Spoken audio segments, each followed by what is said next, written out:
एक बार फिर मैं दीपंकर समझदार, चार्टर्ड अकाउंटेंट, आपका दोस्त और business growth associate. Finance business में कैश कितना रख सकते हैं, कितना हैंडलिंग कर सकते हैं, ये बहुत इंपॉर्टेंट प्रश्न है। क्योंकि इनकम टैक्स से कनेक्ट करके काफी लोगों को डर लगता है कि सर मेरे यहाँ पे 10 लाख कैश रहता है, मेरे यहाँ पे 20 लाख कैश रहता है, कई बार मेरे यहाँ 50 लाख कैश हो जाता है। तो मैं आपको ना बैंक से पहले कनेक्ट करता हूँ, उसके बाद इनकम टैक्स से, फिर आपको मैं फाइनल सलाह देता हूँ। सबसे पहला आप देखना, बैंक में एक रिटेंशन लिमिट रहता है, आपको पता नहीं है, मैं बता रहा हूँ। क्योंकि फ्यूचर में अगर आप फाइनेंस बिजनेस कर रहे हो तो एनबीएफसी में हो तो बैंक में जाओगे, नॉर्मल फाइनेंस बिजनेस कर रहे हो तो एनबीएफसी में जाने वाले हो।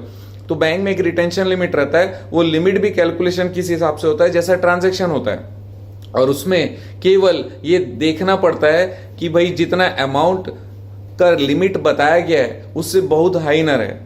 लेकिन हमारा जो फाइनेंस बिजनेस है उसमें ऐसा कोई रिटेंशन लिमिट है नहीं, मैं आपको ये बताना चाहता हूं। क्योंकि कभी भी कोई कंपेयर करने बैठ जाता है बैंक के साथ में, तो आपका सबसे इंपॉर्टेंट चीज है कि अगर आपके हाथ में कैश है, आप काउंटर में कैश रखने के लिए थोड़ा बहुत कैश हर दिन अरेंज करते हो, लेकिन वसूली हो रही है वो भी कैश में ज्यादा आ गया, हमारे पास में 1 दिन 2 दिन 3 दिन अगर बैंकिंग का डेज नहीं रहा कि हम लोग बैंक में नहीं जा पाए, या फिर हमारा स्टाफ बैंक में नहीं जा पाया, हर दिन का जो कैश का बैलेंस है वो हमारे बुक्स के बैलेंस से मैच हो रहा है, इसका मतलब ये है कि जो कैश मेरे पास है मैं उसको एक्सप्लेन कर सकता हूं कि वो कहां से आया, मेरे ही व्यापार का पैसा है, किसी और जगह से ये पैसा अगर नहीं आया है, इसका मतलब ये कि जस्टिफिएबल कैश है। तो अगर आपका बिजनेस में, आपके ऑफिस में कैश है वो कम है या ज्यादा है, जस्टिफिएबल है, क्यों इतना सारा रखे हुए हो, क्यों इतना सारा बाद में छोड़ो, ये पैसा मेरे ही बिजनेस का है, अगर ये सही है तो फिर आपको डरने की जरूरत नहीं है। दूसरा चीज, ज्यादा कैश रखना रिस्की है, ये चीज मैं पर्सनल ओपिनियन दे रहा हूं। अगर आपको लगता है कि मेरे दिन में हाईएस्ट विड्रॉल 10 लाख है और लोएस्ट विड्रॉल 2 लाख रुपए है, विड्रॉल मतलब पैसा देना पड़ता है, चाहे डिसबर्समेंट में हो चाहे किसी और चीज के लिए खर्च करना पड़ता हो,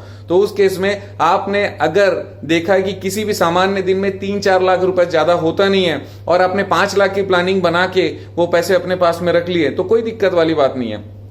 लेकिन कभी अगर कोई कैश ज्यादा, कोई अकाउंट क्लोज करना है और ऐसे 8-10 लोग आ गए आपके पास 50-50 हजार रुपए लेकर, अब आपके पास 10 लाख रुपए हो गए, ऐसे 2 दिन हो गए 20 लाख रुपए हो गए, कोई दिक्कत वाली बात नहीं है। लेकिन आप एक चीज याद रखिएगा, लॉकर फैसिलिटी रखिए और कैश को वापस बैंक में जमा करने के लिए हमेशा तैयार रहिएगा। अपने पास ज्यादा कैश मत रखिएगा, फ्रॉड का भी चांसेस रहता है, पिलफरेज का भी चांसेस रहता है, और नोट्स कई बार खराब नोट्स भी रिप्लेसमेंट के चांसेस रहते हैं। ये सारे चांसेस को आप हटा दीजिए।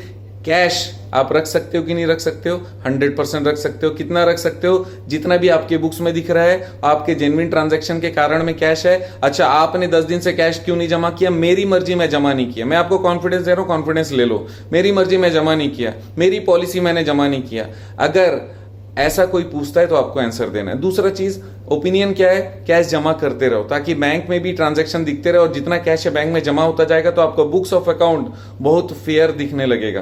तो 2 चीज है, डरने का जरूरत नहीं है अगर आपका खाता सही है, राइट। दूसरा ओपिनियन ये है कि आप कैश जमा करते रहो, तो कैश होल्डिंग का कोई परेशानी नहीं है। दूसरे का कैश अगर कभी भी अगर आपके पास आता है तो बुक्स ऑफ अकाउंट में एंट्री जरूर कर लीजिएगा, अदरवाइज असुविधा होगी। दोस्तों, आप जानते हैं मेरा मिशन है हमेशा आप लोगों की मदद करना और समय पर सारी जानकारी देना, तो वीडियो को शेयर जरूर करिएगा। और इससे संबंधित कुछ स्पेसिफिक और डाउट होगा तो नीचे कमेंट जरूर करिएगा। बने रहेगा मेरे साथ। आपका दिन जबरदस्त और शुभ हो।